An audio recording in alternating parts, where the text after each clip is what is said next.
2.100.000 сомго Ош шаарынын центринен турган бир бөлмөлүү абиштадан эко сатууга чыгып калды. Өздөрү көргөндөй эле документтери тактана, адрестерге келе турган болсок, мына ушул жерде сквер бар. Салева 2 адреси, арендалар боюнча Кудайберди заптасынын жанына эле жайгашкан. Жалпы этаж мына ушул жерде 3 этажга сатып жаткан абишта, бул 2-чи этажда өзүнүн жашын коюп, мына ушул жерде балкондор дагы жайгашкан. Сатылып жаткан абиштага достор кирип келдик. Кирип келгенде мына ушул жерде бир катар кухня, биз оң жакка бурулат турган болсок, мына кеткен жалпы аянты 18 метр квадрат.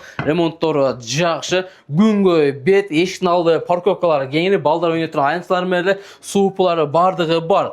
Эң жакшы жери балконундагы бар экен. Тондар караңыздар, баасы 2.100.000 бир аз кем бар, сүйлөшүү жолу бар. Кааласаңыздар мына ушул жерде да бир абишта бар. Кааласаңыздар мына ушул абиштан алсаңыздар болот. Өздөрү көргөндөй эле бул жактын да аянты 19 метр квадрат бир аз чоңураак экен, өздөрү көргөндөй эле. Бунун да өзүнүн жакшынакы балкону бар. Мына ушул жерде Кудайберди запчасынын маңдагы бетинде жайгашкан. Мына оң жакта баягы чоң однострон 2 көчө сквер да мына ушул жерде жайгашкан. Эгерде акчаңыз болсо, экөөнү бир кылып алсаңыздар болот. Эгерде жок, акчабыз азыраак, азырынча бир эле бөлмөнү алам десеңиздер, кааласаңыздар мына ушул бир бөлмөнү алсаңыздар болот. Видеого лайк басаңыз, жакын достор менен бөлүшөбүз. Окуу KG каналы ар дайым сиздердин кызматыңызда. Каналга катталганды унутпаңыздар. Ассаламу алейкум, жалпыңыздарга.